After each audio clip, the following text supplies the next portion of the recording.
Well, good evening. We are so excited that you are joining us tonight as we have a conversation about regathering.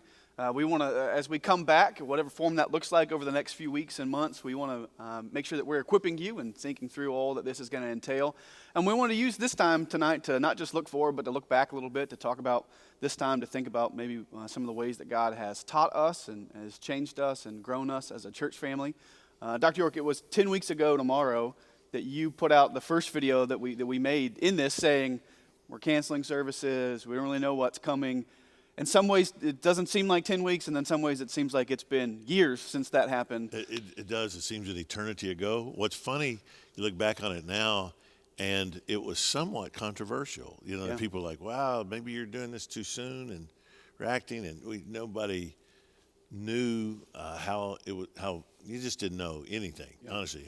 Is this going to be 2 weeks, 3 weeks? Yeah. You know, and you just knew very little. But I became convinced when they're calling off the NCAA tournament completely, this thing is going to get really serious. And it was the right call, you know, and I think churches that went that one extra week later regretted it. And in fact, there were some that became flashpoints themselves. And I'm so grateful that Buck Run has been spared that. To my knowledge, we've had one member that has contracted COVID-19. Had nothing to do with being at our church or any of our events, but you know, man, this is a real concern. We just don't want anyone, especially our most vulnerable members, to get it. So we've gone to the extraordinary lengths that our whole economy has gone to. Let me say one thing.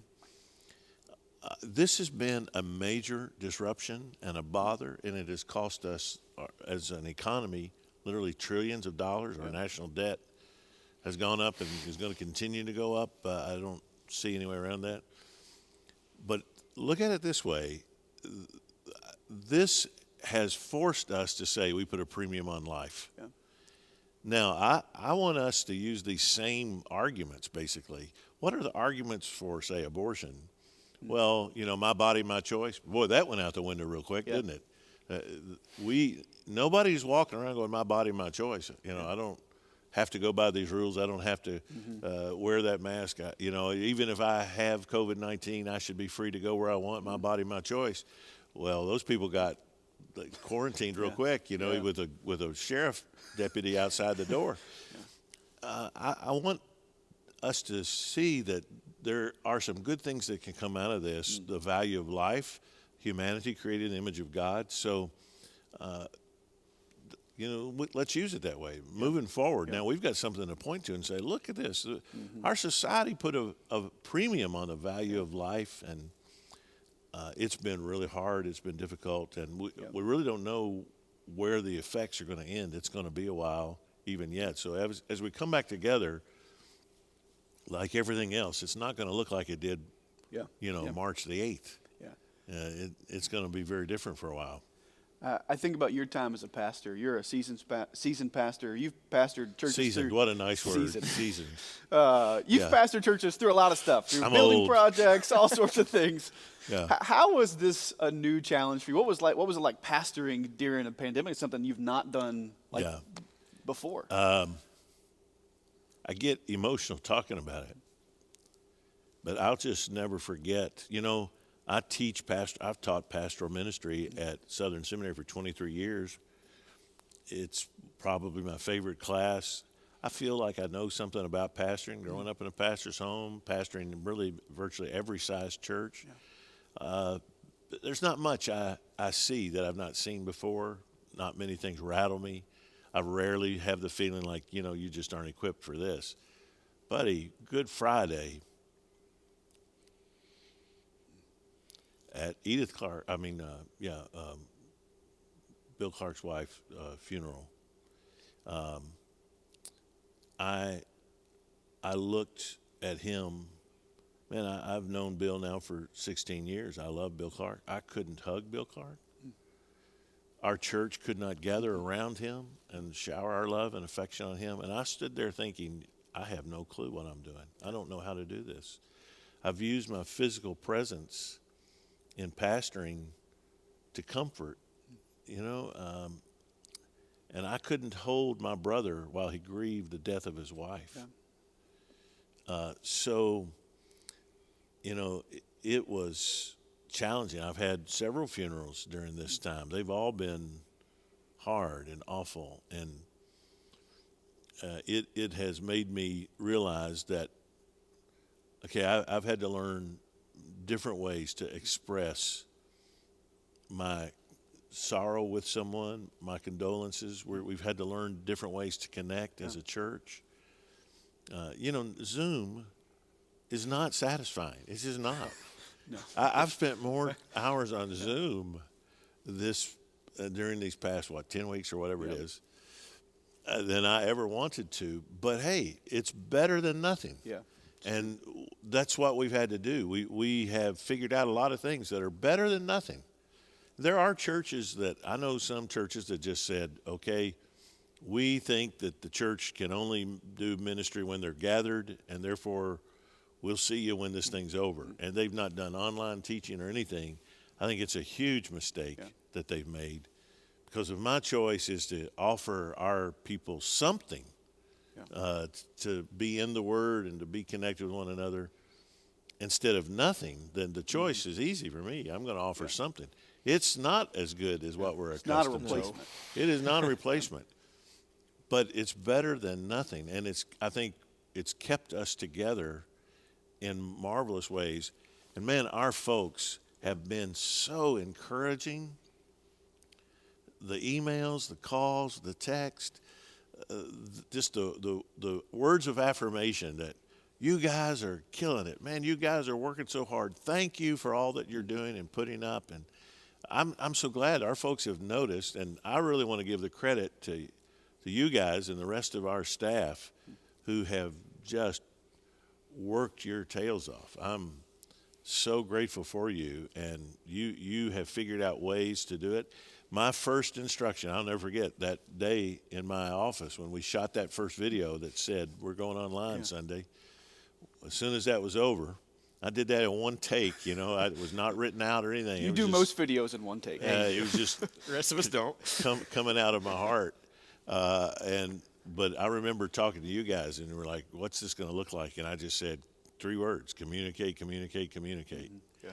That's what we've got to do. We've just got to stay in touch with our folks. And with that one word repeated 3 times, you guys took that, and man, you made it happen. You have stepped up, and you figured out ways to get our folks connecting with each other. You encouraged our deacons. Our deacons have done a marvelous job in calling people, and folks just appreciate it. Yeah. We have still functioned as a body. You know, I love the opening we have on Sunday before our service starts. You know, the church is not a building but a body. How true. And isn't this what we always said? When we built this building, we just said, hey, that's not the goal. Let's not ever get confused. And I'm so grateful that we emphasize that. Or else I think now we would be feeling like, well, we built this building for nothing. No, We didn't know this was coming, but it prepared us for Hey, it. this building has been a great TV studio. Really roomy. You know, it still has been a nexus. Yeah. And man, I've got to tell this. You're going to talk more about this, I'm sure, but the impact that our church has had on other churches by the way we've done stuff. Yeah.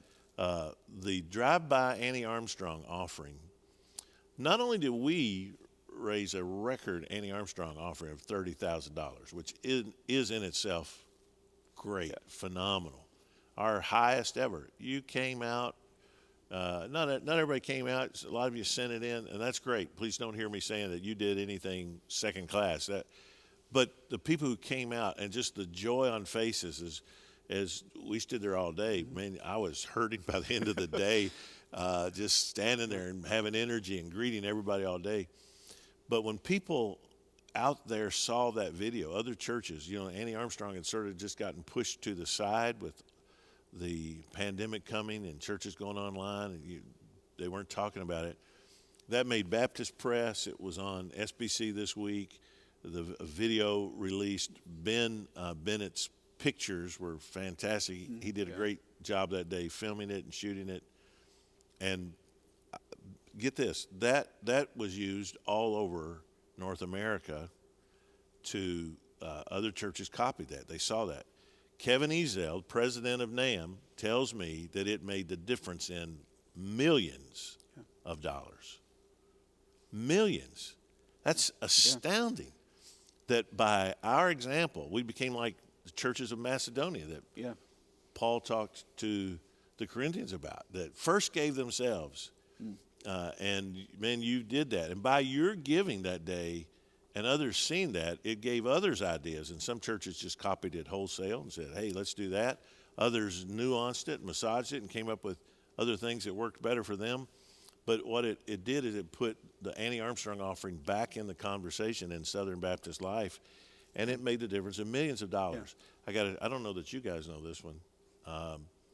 So my dear friend from boyhood, Mike Craiglow, his dad was a missionary in Manaus along with my dad, David Hatcher's dad, Harold Bratcher. There were like 4 or 5 missionary families there in Manaus together in the early 1960s. Mike Craiglow, his family was one of them. When he was 13, they moved to Cruzeiro do Sul, and then as an adult, he became pastor of First Baptist Church, Cruzeiro do Sul, Acre. Acre is the most remote state in Brazil, over up against the Andes, extreme western Brazil. When they discover new tribes, they're always in Acre. And so they're in this global pandemic. They're not even letting the Indians hunt and fish. Really? And it's really, really tough. I've corresponded with Mike, and, man, they're having a hard time. But Mike Craiglow and Bev saw on Facebook what we did here at Buck Run. So, buddy, they put the word out to all the members of Primeira Igreja Batista, First Baptist Church in Cruzeiro do Sul. We're going to do a drive-by greeting on Sunday. And Bev and Mike stood out there, and people drove to the other side of the street. They had police there to make sure that they did it right. But they blew kisses, and they waved at them. That's sweet. And the local newspaper covered it. He sent me a link, the online link to the paper's coverage of their drive-by event. And then the next Sunday, the Catholic Church in Cruzeiro do Sul did it too, and the priest threw holy water on them as they drove by. So Maybe they'll copy some other things. That's well. right. We got lots to offer. in that Who had situation. any idea that what we did here would have an effect on the Catholics in Cruzeiro do Sul in the state of Acre, Brazil? But it's just what a neat thing. And by the way, I'm proud that was Tanya's idea, and we implemented it, and the Lord has used it. And what an incredible thing that Buck Run really during this thing has become a leader. As I think the hits on our videos. Yeah, so on our YouTube The page, if you go test. to most watched, the first and third most watched videos all time for us. That we've the ever first, put up. Ever. We had 3,000 views on your initial 8-minute video saying, not just that we were canceling, but why, and your thoughts on that. And then just the one we put out last Wednesday already has 1,000 hits on what it's going to look like to regather. Yeah, I had pastors tell me that they took that initial video to their deacons and said, look, watch this, and here's what we need to do. And it gave a model to other churches, first of all, how to articulate it and give the reasons for why. And now that we came back and we made that video last week. Again, we don't have 1,000 different hits from our own church. It's other churches looking at that, and it gave them a blueprint. So, wow, Buck Run, you have led in this, and your response has been just so amazing. I had a pastor email me Sunday asking about mask.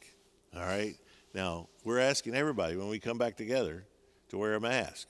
I hate them. Know this, I hate them. Do you know anybody who likes them? No. I don't No. I don't know anybody who likes them. But this is what they've asked us to do. And, I can sing like that, I can sing, the doxology, whatever. It's not ideal, but I can do that. And, we're asking everybody to do that. And immediately you get asked, well, what if somebody doesn't? We're just, look, I'm not the police. I'm not a sheriff. I'm your pastor, and I can't make you do anything. I'm just asking you to do it because I think it's the right thing. It's what the government has asked us to do. We can worship doing that, and so I'm asking you to do it. If if I know some people are claustrophobic or whatever. I understand. Then maybe it's best for you to watch online. But if you come to the sanctuary, we're asking you to wear a mask. But you know what? I know at Buck Run we've got people that, as I said in that initial video, we've got people that see this as a grand conspiracy. We've got people that think the whole thing's overblown. We've got people who are terrified that they don't get near anybody. And then we've got a big group in the middle that's like, yeah, maybe it's a little overblown, but, I'm going to do what they're asking us to do just to be careful and be sure. And I think that's where most of us are. I had a pastor Sunday say, how are your people taking this? He said, half my deacons say they won't come unless everybody wears masks, and the other half says they won't come if we make everybody wear masks. And I don't know what you do there. Yeah. You've got a cantankerous bunch of people. I'm so grateful that that's not been the reaction. Even I know a lot of you don't like it. I don't like it. But thank you for being so kind and gracious and compliant, saying, okay, Pastor, if that's what you're asking of us, we'll do it. I'm just grateful, and that's the heart and spirit of this place. I don't think I could have gone through this with any other church. I really don't. Man, my affection for Buck Run was already through the roof, but going through this together, folks, it's just made me love you more grateful for you than ever before, more excited than ever before to see you again, even spread out as we're going to be in 3 services. Hey, I'll get to see all of you. Now, I got to preach 3 times in order to do it. But, man, I'm so looking forward to it. I think about all the ways you've taught us on other issues that unity doesn't require uniformity. That it's okay to think different about some things, but you can still be united. That's part of what we're asking people. Is that not everybody has to have the same opinion, but let's be united. That's in the way right. We do And this. Submission to a request like that is actually healthy for us. I mean, it is one of the things that shapes us to be like Jesus, because we serve a Savior who humbled for some people, himself, even to the point of death.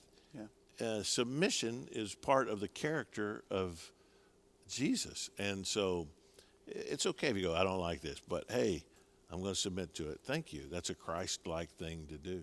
Yeah. What's not Christ-like is to say, I refuse, I'm not going to do that. I mean, Jesus only would do that for things that truly bound conscience, and this isn't a conscience issue. This is a love your neighbor thing. Yeah. Well, when we started this sort of quarantine and this time at home, I remember being in your office and you telling us that what you wanted above everything else was just to communicate, to stay connected to our people. So we began to put our heads together and say, how do we do that? How do we keep reaching out to people? Scott, do you want to talk, just sort of speak to what we've done? It's been a lot in the last 10 weeks. Yeah, we have. So coming out of your office, and you left, and we were just there, we immediately began to just focus on our live stream experience to make sure Sunday went well. But right after that service, all of our associate pastors stayed here for the day, and we pulled like 5 whiteboards in, and we just began to brainstorm and think of ways to equip our people and to communicate well what we're doing, to stay connected. But you'd also drop some other things to us I want this to be a good time. We want to do this well. We're not just going to get through it. We are going to really be intentional. And that's where we began to come up with every day. We're going to put something out. And that's not what we have normally done.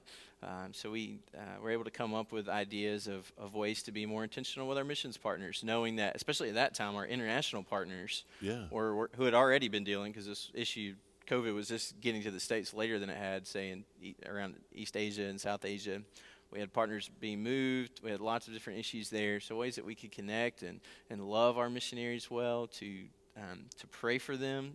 We knew we were taking away opportunities here where we normally would be growing in our discipleship and being fed. And we didn't want, we never just want to be a Sunday morning only kind of church experience. We don't want our members to be 1045 people. So we began quickly to figure out how to, which we already have set up thanks to this building and vision of leadership in the past, of recording classes. we immediately began to shift on kids and students. How are we going to equip them and stay connected with them? What are ways throughout the week that we can use? We're getting texts from people who are like, hey, just keep it coming. We're sitting at home. Like, we have nothing to do. Begin to balance. We knew we didn't know how long. I didn't think it would be this long that we'd be apart. But we also knew it was going to be somewhat of a marathon. So I was excited to bring more people in. We've added like 6 new people already to like writing on our blog, church members, non-staff people, to get some different voices out there. They've been excellent. Some of the best ones we've had. They have been incredible. Yeah. And I've just got to say, Carly Necessaries last week, from a high school senior, thinking theologically about this and the loss of so many experiences she's looked forward to. Really her whole her transparency there. Teenage years, looking forward to graduating, being the senior and all that, and that just got wiped out. And yet to just lay that at the feet of a sovereign God and trust him, wow, what spiritual maturity in a high school senior. And that made my heart go pitter-pat. It's just like, thank you, Lord, for the privilege of pastoring people who get it, who understand your character. And that was a beautiful blog. There have been so many. Yeah, she's done. That was great, and I appreciated. Like, she certainly had a little apprehension, but immediately said yes. Like, I didn't have to twist her arm, and nor with anybody that we've asked, of any ask that we've had to make during this time. People have just jumped in, and like Matt Morvay has been really intentional about giving us ways to practically serve others. We didn't want this to become an inwardly focused time of this is happening to me, I'm losing this, I'm not being able to do this. To begin to just think pastorally over, like, what all do we need? We need to grow, and we got Chris's genre stuff helping us. And we've got to say an unsung hero in all this, Will and Abby Morris. Oh, my goodness. You talk about somebody who feels the calling of God so strongly that right in the middle of this thing, we had done all the background work and stuff on him prior to the marriage retreat weekend. Tanya and I met with Will and Abby in Gatlinburg during the marriage retreat weekend, so that would have been March the 7th, that Saturday morning. And I became convinced of what you guys had already discovered, that this is the right guy. And so then immediately the next week, everything goes. Well, Will and Abby they felt so strongly this is what the Lord wants, that during this pandemic, they sold a house, bought a house. And got to leave one place in lockdown to come to another place in lockdown. And they couldn't say goodbye to people there, couldn't meet people here. And have worked really hard to meet people and to just jump in. I can't imagine. I mean, this is, and so here's one of those difficult things. We've not been able to, have parties for them or anything like that. I can't wait for our folks to get to know them. But man, they've just jumped right in and are phenomenal. They're going to be such a wonderful fit at Buck Run. Already are, but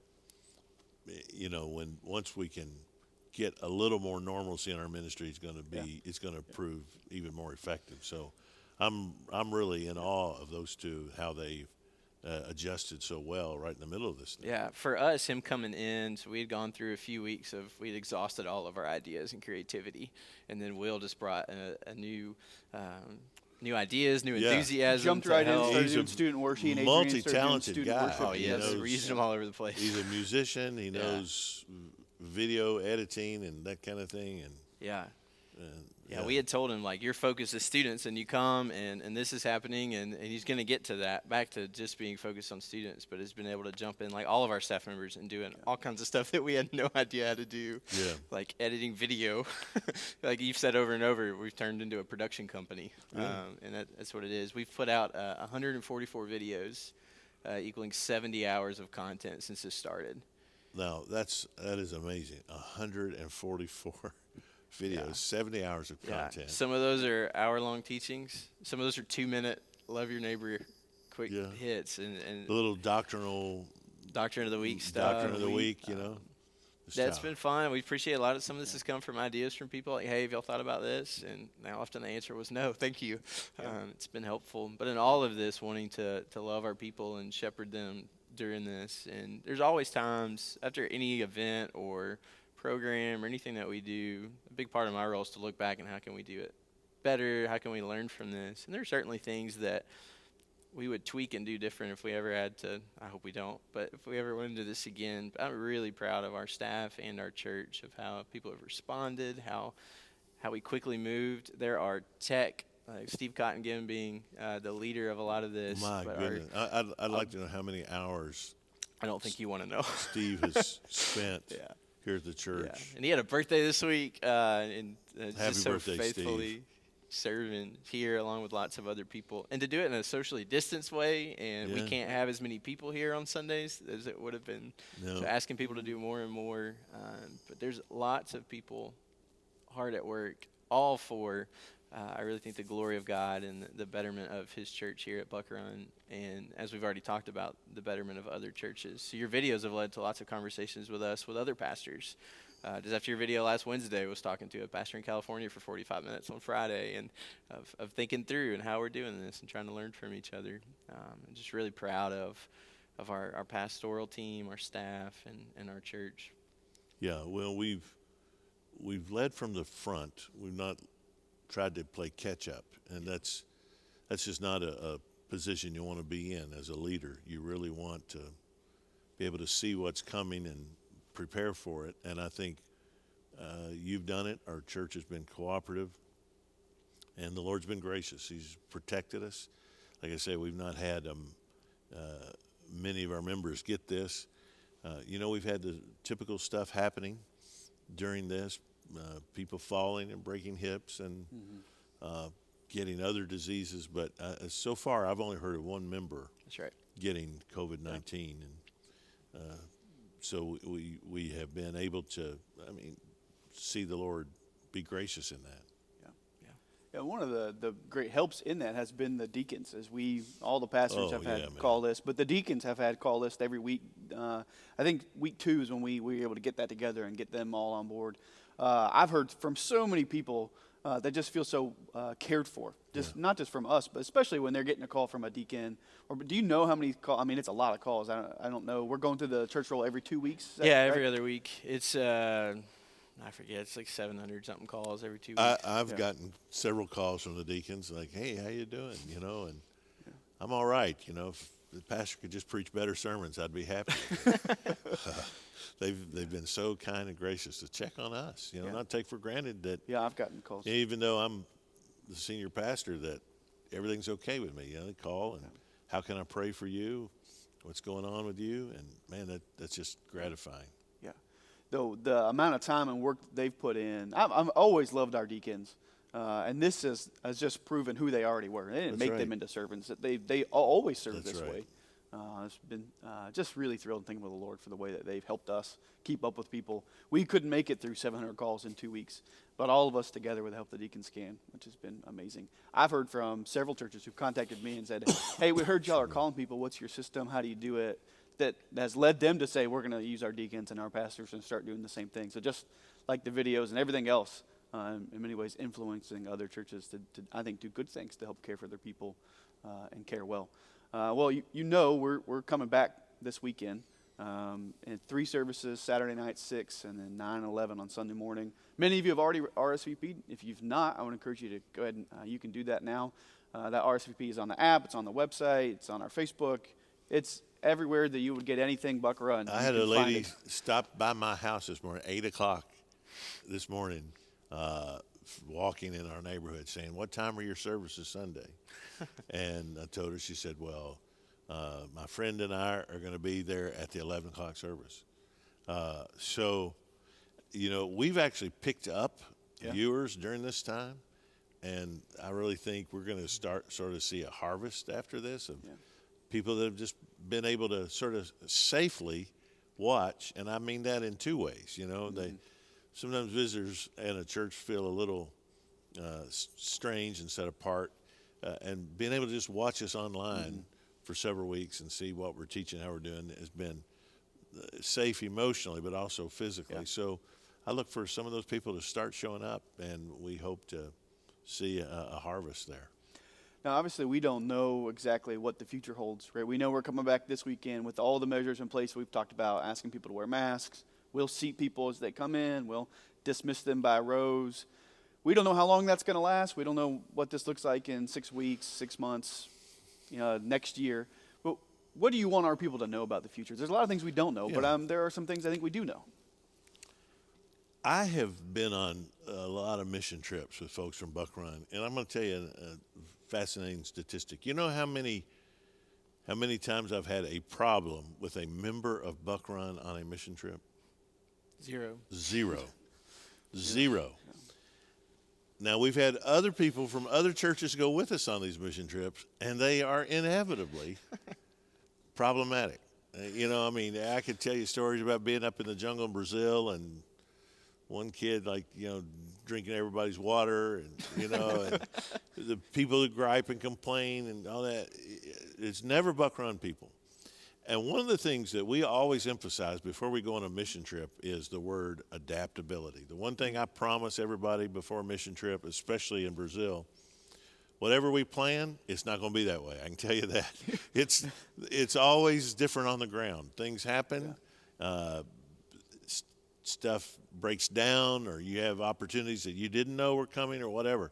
And so the number one characteristic we want our folks to have when we go on a mission trip is adaptability. Guess what we're asking you to have as we come back together now? Hey, it's adaptability. None of this stuff, we can't afford to have any cantankerous person saying, but I want to sit in that seat. No. We're asking you to be cooperative and kind and gracious, and not to assert your rights.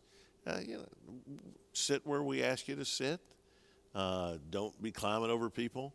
I know maybe you are in that group that you think this whole thing is overblown and silly, and you don't mind shaking anybody's hand. Well, we're still asking you to not shake hands because you don't know how other people feel. And even if you got two people who both feel it's okay, if one of you has the coronavirus, then both of you are in trouble, and that just spreads further. So, for the time being, we're not going to be shaking hands. There obviously won't be the greeting time that we've all loved. Maybe visitors not as much as we have, but, that's not going to be a part of our service. We're not passing the plates. There'll be a place where you can deposit your offering if you want to physically bring it. You can also obviously give online. But be adaptable. Just roll with it. Do what we ask you to do. We're trying to do everything as reasonably as we can, as kindly as we can. We want to have a great time. We want it to be a celebration of coming back together. It's obviously going to look sparse, but I've been preaching to like 6 to 8 people sitting here. 200 people is going to feel like a full room. It's going to feel like a revival. I mean, honestly, you're like, hey, we grew so much from last week to this. That's going to be a great statistic. So I can't wait to see you, and with our masked faces, to lift our voices and praise to the Lord Jesus together. It's going to be great. So we'll do this as long as we have to. My personal feeling is this phase won't last long. And I think it's good for people to let the governor and the government know how you feel about wearing masks or whatever, and getting back to business. I think the more people let that be known to our government, the more I think there will be a comfort level. But we all know there could be a second wave. We just don't know what it's going to look like. We want to be as reasonable and as safe as we can be. We don't want to be the cause of any problem. We just want to worship the Lord Jesus together, and we're figuring out ways to do that. So be adaptable as you come back. What's it going to look like when they come into the parking lot? Yeah, when you come in on your property, again, don't take the gravel road to the back.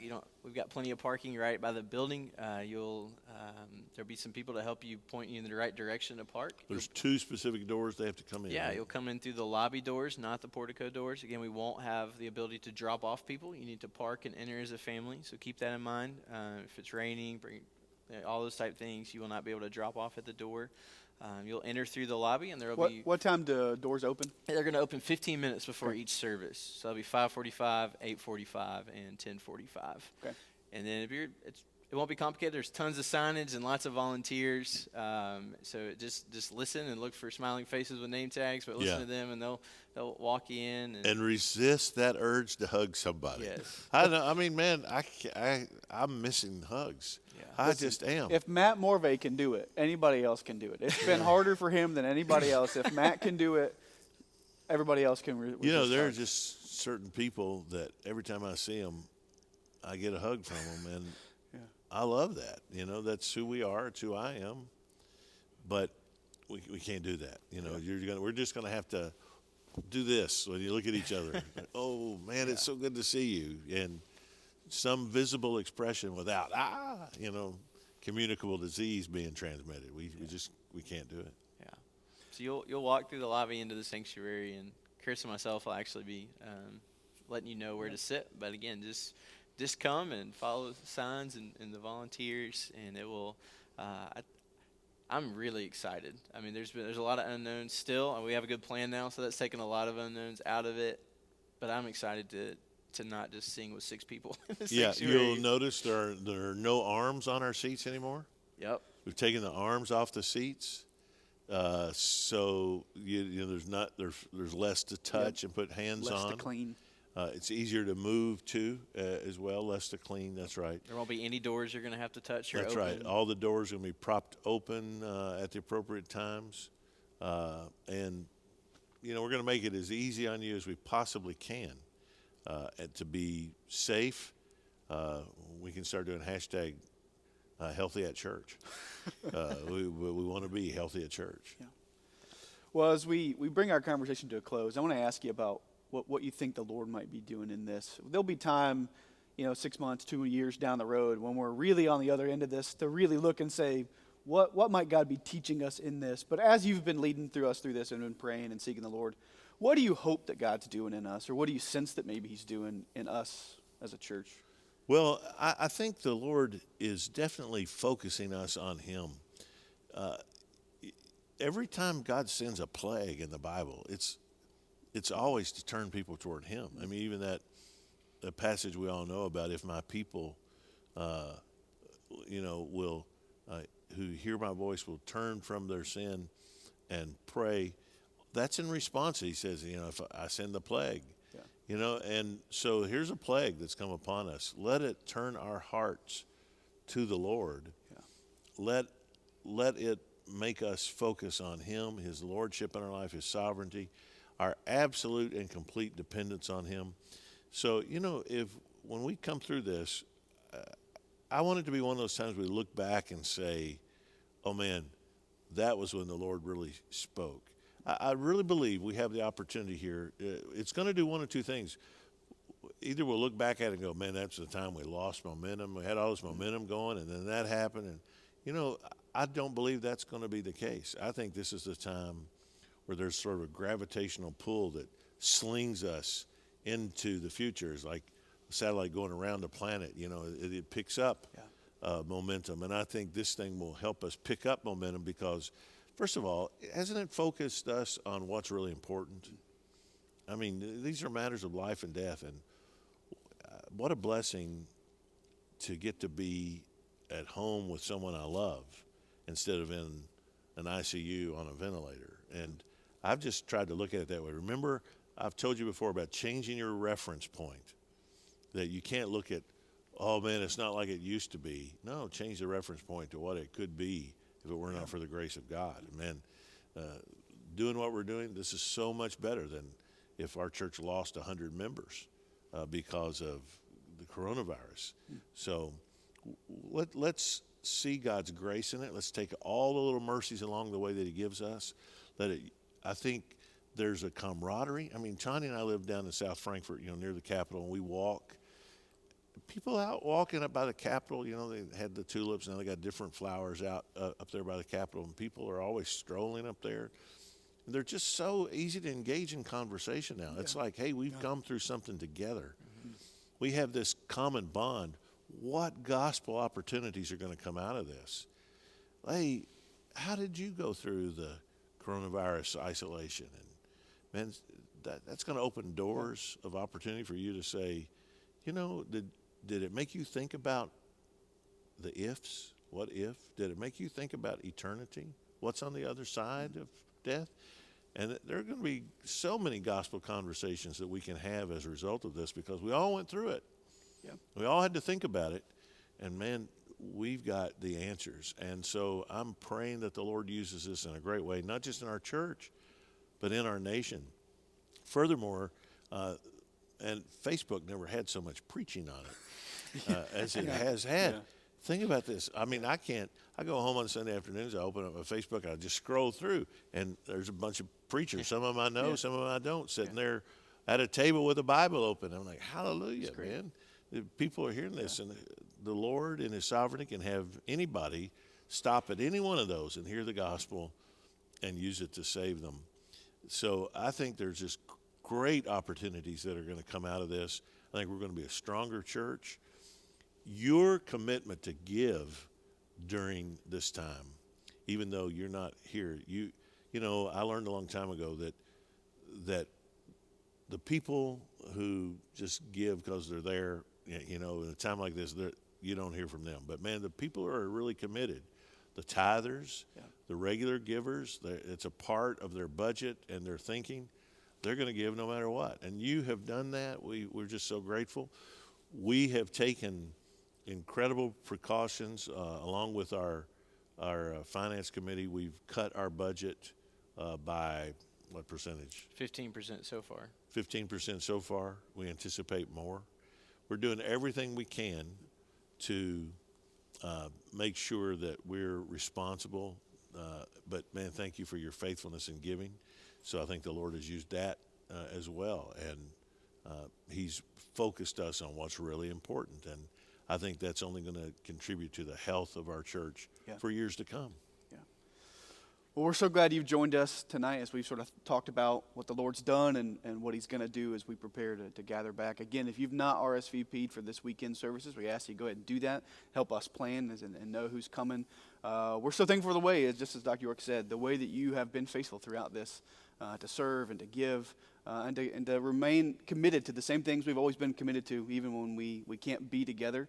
It is an honor for us to be able to serve you as your pastors. Know whatever comes, Dr. York's leading us well, and we don't know what the steps are going to look like in 6 weeks, 6 months, next year. But trust our heart. We want to honor the Lord and serve you well, and we'll do whatever we can to keep doing what we've done and to put the gospel first and to keep preaching the gospel. We really do look forward to seeing you all this weekend, and pray that you're healthy until then, and pray that you would continue to prepare your hearts and minds to worship the Lord together with us again this weekend.